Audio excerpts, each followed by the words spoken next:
Hi students, welcome to the video on financial accounting at your fingertips.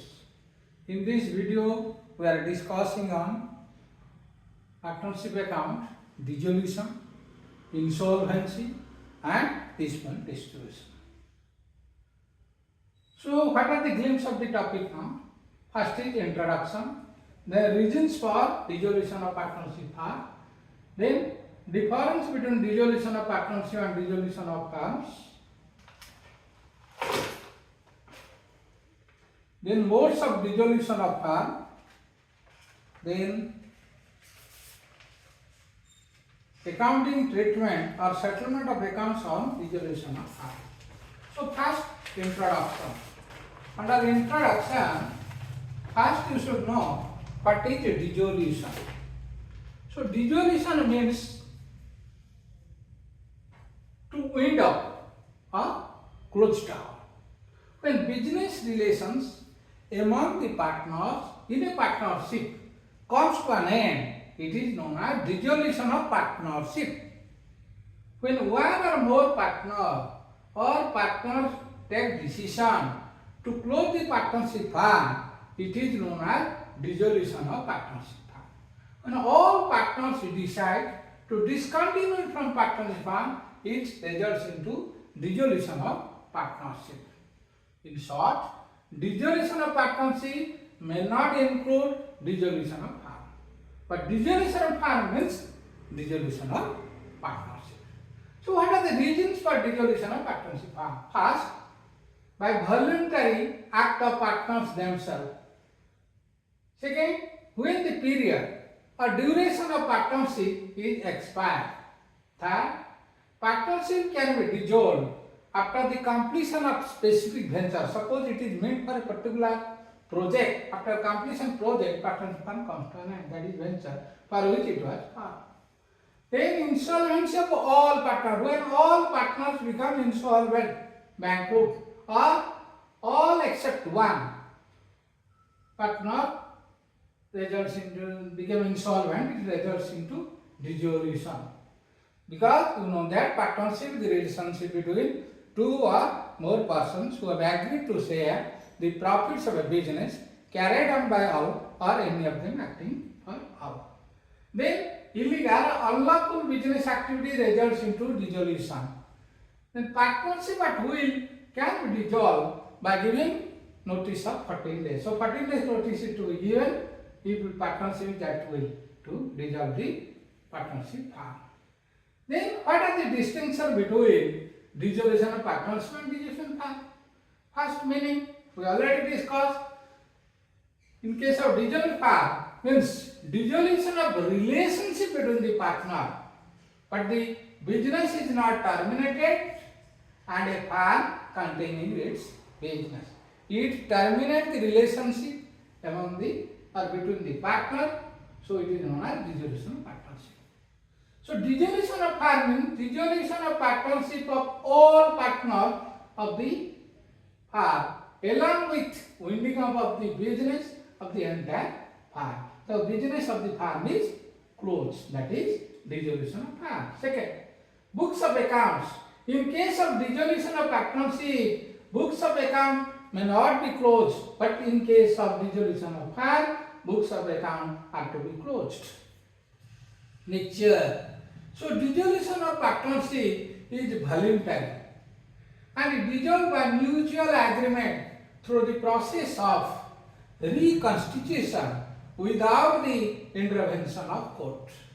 That means reconstitution includes the admission of partner, retirement of partner, or death of a partner.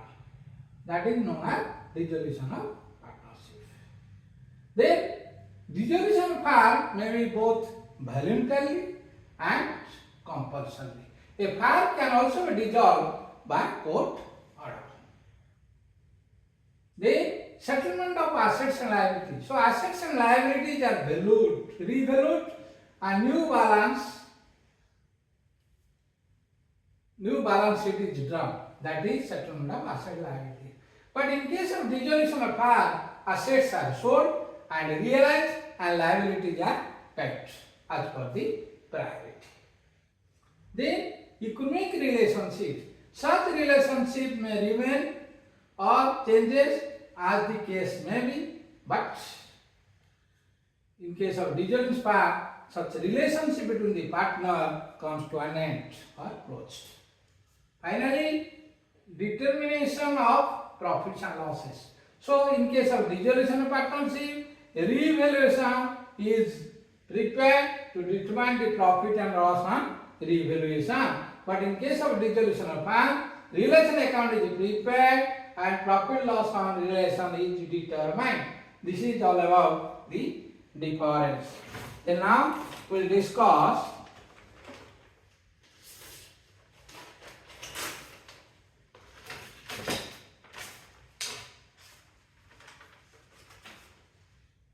methods of dissolution of firm. Methods of dissolution of firm.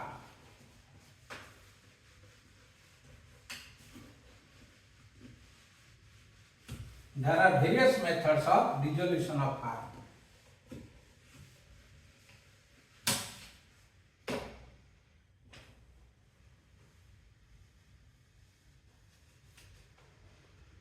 So, dissolution of firm may be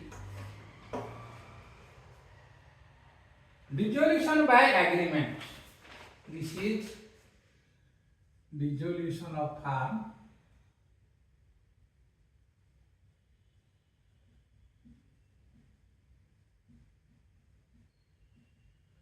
It may be by agreement.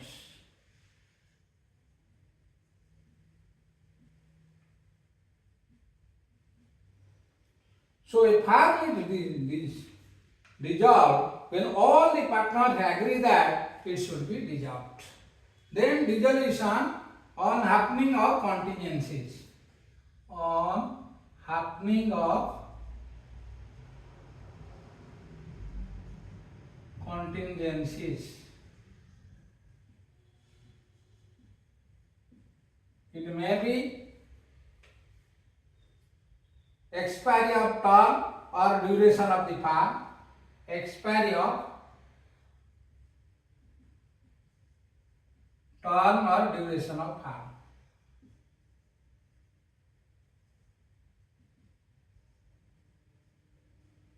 Then second,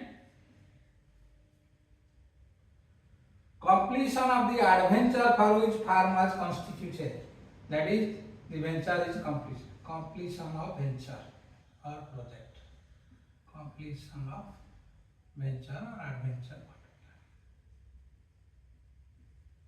Then third, by death of a partner.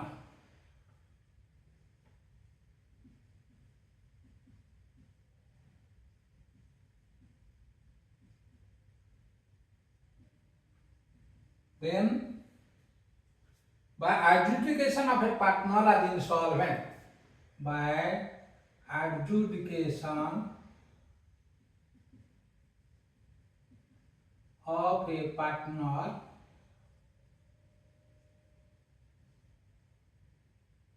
as insolvent. Sometimes insolvent means when the partner is not in a position to repay the debt, that is insolvent.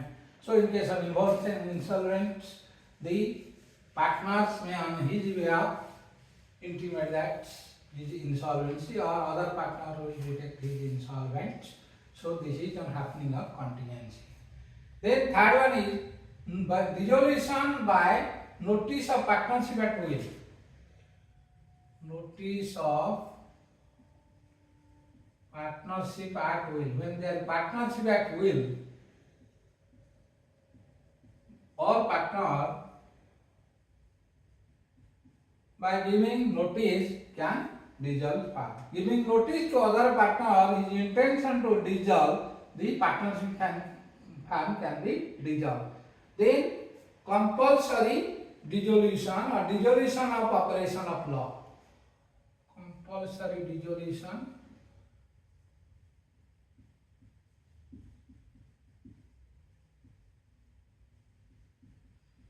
or dissolution by operation of law. Dissolution by operation operation of law.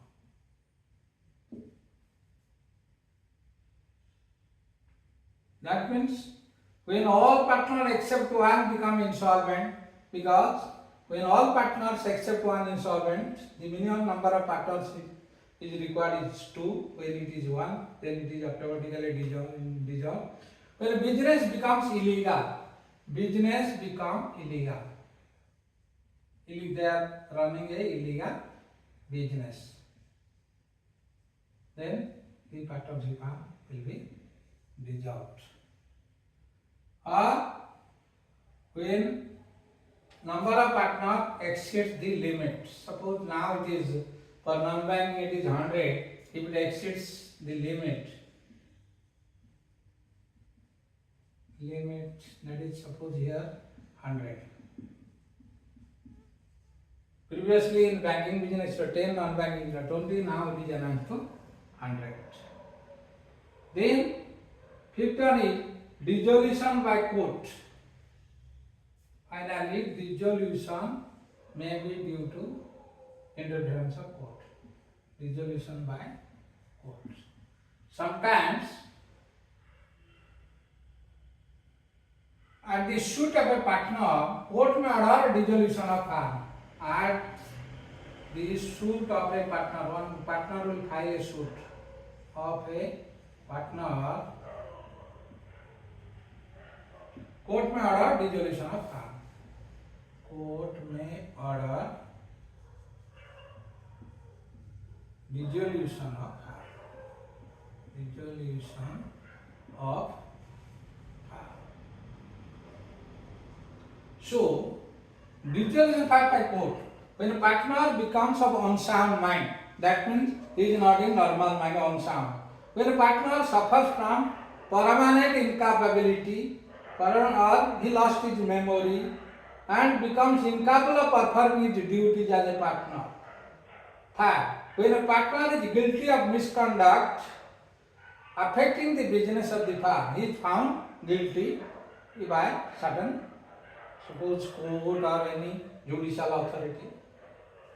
When a partner commits willful or persistent breach of agreement, whatever agreement doing, he is breaching the agreement knowingly. He is willingly is doing. So this is willful breach of agreement. When a partner has transferred the whole of his interest of the firm to a third party, or when his share has been attached by the court or a decree or sold under process of law. When the business of the firm cannot be carried on except at a loss, and when the court is satisfied as to grounds which render it just and equitable to dissolve the firm. Then what are the accounting treatment or settlement of accounts on dissolution of firm? Settlement of accounts on dissolution of firm.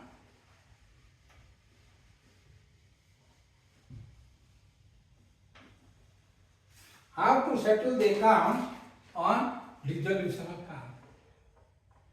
Settlement of accounts on dissolution of a firm.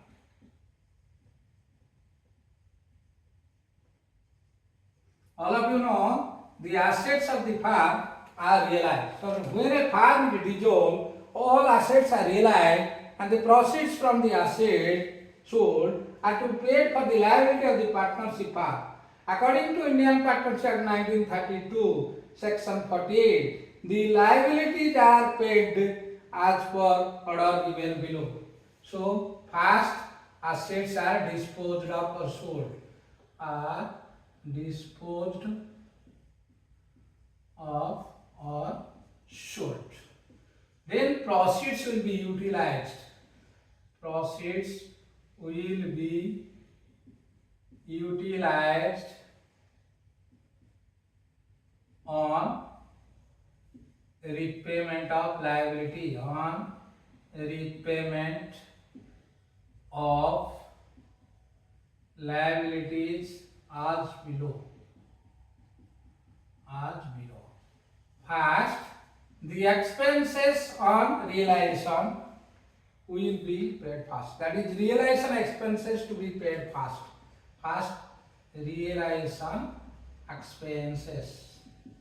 Or realization assets, suppose advertisement and some arbitrator maybe, some middleman, then bid will be done. Then that is for realization expenses.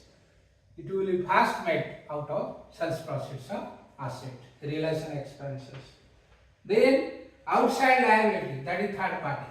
Outside liabilities like sundry creditors, bills payable, outstanding expenses, loans, short-term loan, long-term loans from banks, it will be paid. Bank overdraft, loan from other, it will be paid. Then third, after paying all the liability, if surplus cash available, if surplus cash available, then loan given by partners will be paid. Loan given by partners. If the loan given at if the sales proceeds or the surplus cash is not meeting all the loans given by the partner, so it will be the loan given by partner will be paid in their proportionately. If all the partners' loans are not fully repaid due to insufficient fund, they are entitled to share proportionately. Suppose X is a partner, has given 10 lakh loan and Y is given 20 lakh. Then Z is given suppose 30 lakh.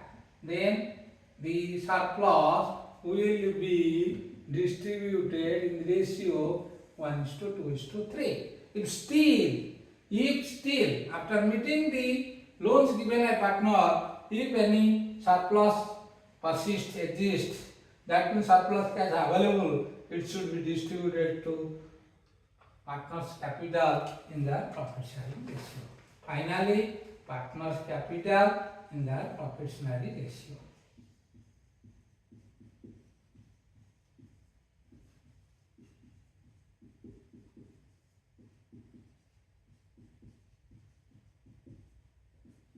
Sharing ratio. All of you know, in case of partnership, not only the investment of the partner in the firm is at stake, but also their personal property will be attached.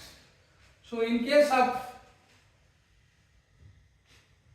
dissolution of firm, first, suppose there are partners. First, firm's assets will be sold. Firm's assets. Suppose firm assets is 10 lakh. Then, suppose firm's liability 8 lakh.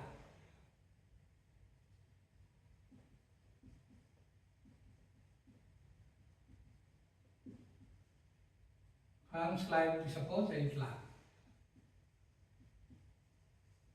So, surplus 2 lakhs can be utilized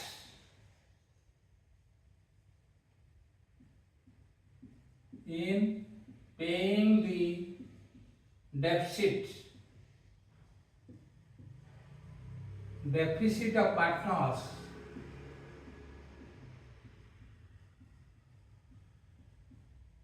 in their profit sharing ratio. In their profit sharing ratio. For example, here surplus is 2 lakh because firm's assets has been sold for 10 lakh, firm's liability is made 8 lakh, so surplus cash available from firm 2 lakh. Suppose partner X and Y, suppose X assets realizes, suppose S assets realize, suppose they are partners in the ratio 3:2. So X assets suppose realize 2 lakh, but X liability suppose is 3 lakhs. X liability 3 lakh. Then suppose Y's asset is 4 lakh and his liability suppose 2 lakh. Here deficit is 10 lakh. X asset 2 lakh, liability 3 lakh, deficit is 1 lakh. Here there is surplus. But the surplus 2 lakh will be paid in the ratio 3 by 5 into 2 lakh. So his ratio will be, that is, suppose 40,003, okay, 1 lakh 20. So it will make the entire liability. Suppose the liability is 4 lakh. So deficit 2 lakh, then X deficit will be made to the extent of 1 lakh 20,000. So 80,000 is deficit now. But here not necessary. Y's asset is 4 lakh, his liability 2 lakh. So surplus 2 lakh will be utilized for payment of debt of the car. Thank you for watching the video. Don't forget to like and share the video to all of your friends so that everybody will be benefited. Please subscribe if not already subscribed.